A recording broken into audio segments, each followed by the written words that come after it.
The house was silent when I arrived. No sirens, no neighbors outside. Just the steady hum of the ceiling fan that someone had left on. You're watching Crime Chronicles, where real crime meets cinematic storytelling.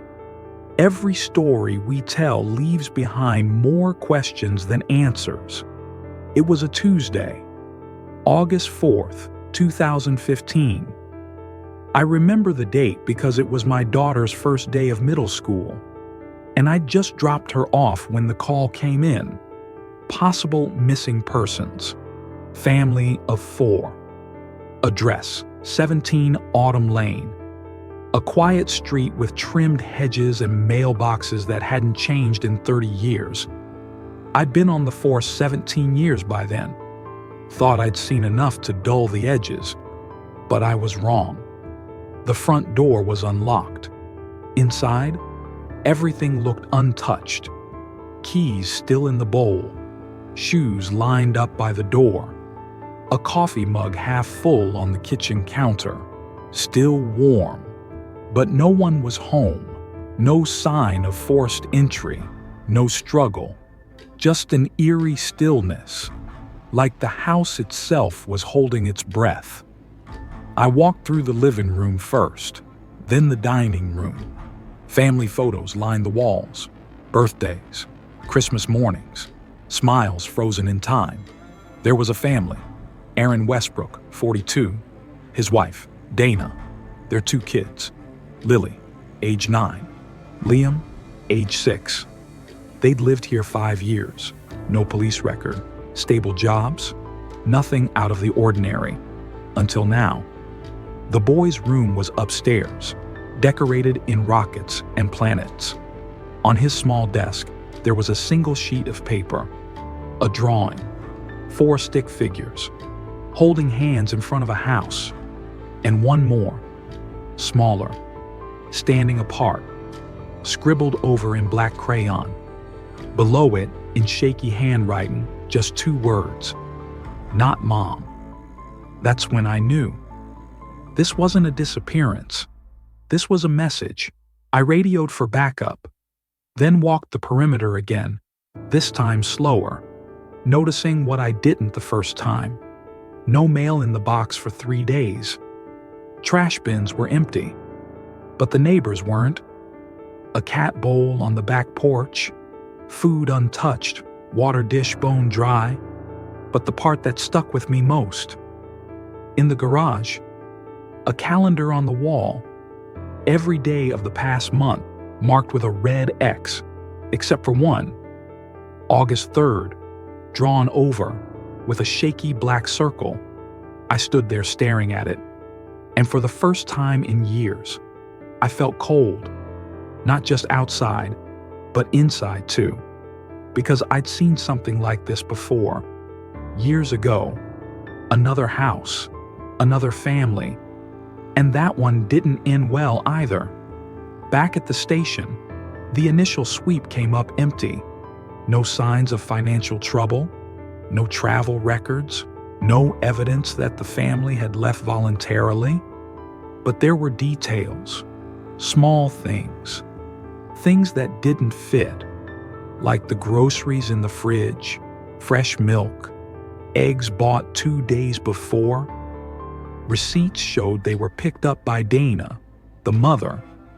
But when we checked surveillance at the store, it wasn't her.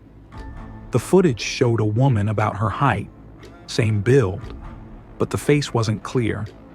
Too much glare. Still, something felt off. We sent the video to facial recognition, no match. That night I went back to the house. I don't know why. Maybe something unfinished. Maybe guilt. I stood in the boy's room again, looked at that drawing, and noticed something I hadn't before. In the corner of the paper, lightly scribbled, almost like an afterthought, 3 letters, reversed, like a child might write. M-I-A. Not missing in action? No, it was a name. Mia. There was no Mia in the family, no relatives with that name, no neighbors who mentioned her. But Liam, he wrote it. He saw her. I started digging into local school records, and something caught my eye.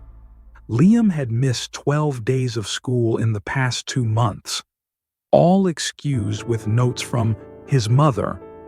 But the handwriting was different from Dana's previous notes. Forensics confirmed it wasn't Dana's. I pulled call logs from the home phone. Almost all outgoing calls were routine, but one number appeared again and again. A burner cell, no registration, no subscriber info.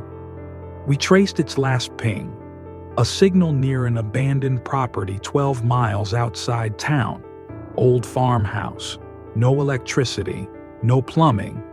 But neighbors reported seeing a woman there recently, coming and going at odd hours.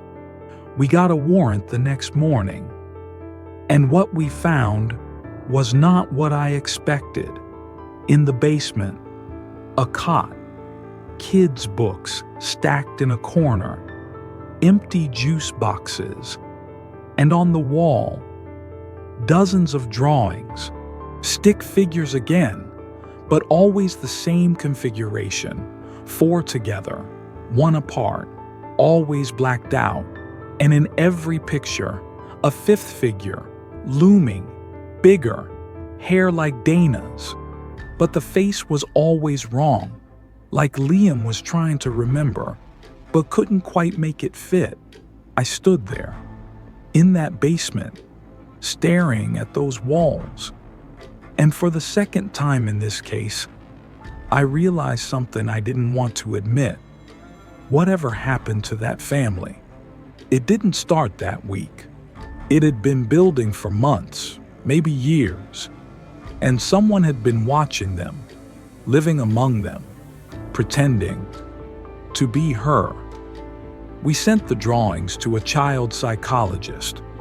She said the figure Liam kept blacking out was likely someone he saw often, but didn't trust.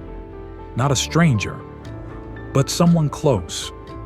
Too close. The next break came from a neighbor, an older man who walked his dog every morning at 6. He mentioned something we hadn't asked. He said he saw a woman outside the Westbrook house, wearing a hood, leaving through the side gate. 2 nights before they disappeared, he assumed it was Dana, but now he wasn't so sure. We pulled doorbell footage from the block. Only one camera caught a glimpse. The image was grainy, but enough to show her turning.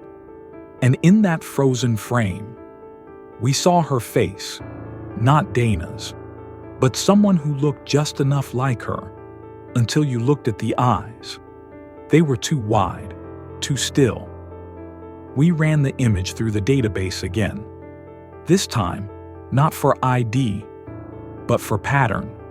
And she popped up, twice before, in 2 separate towns, each tied to families that had gone missing, years apart, no direct connection. And in both cases, there was always a child, always around 6, always a drawing. The media never covered it. Too little evidence, too quiet. But the signs were there. A woman who moved between towns, mimicking mothers, inserting herself into families, replacing them, slowly. And then they were gone. We never found the Westbrooks, not a single trace. The house was eventually sold. The new owners painted over the walls, replaced the carpets. But I know what was beneath.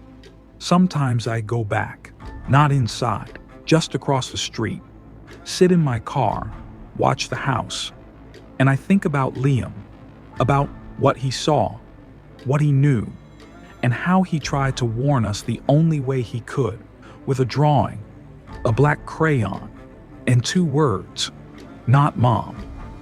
You've been watching Crime Chronicles. If this story pulled you in, give it a like, and subscribe for more cases just like this. Until next time, lock your doors and trust your instincts. This story is based on real events, Some names and details have been changed to protect the identity of those involved and to serve the purpose of storytelling.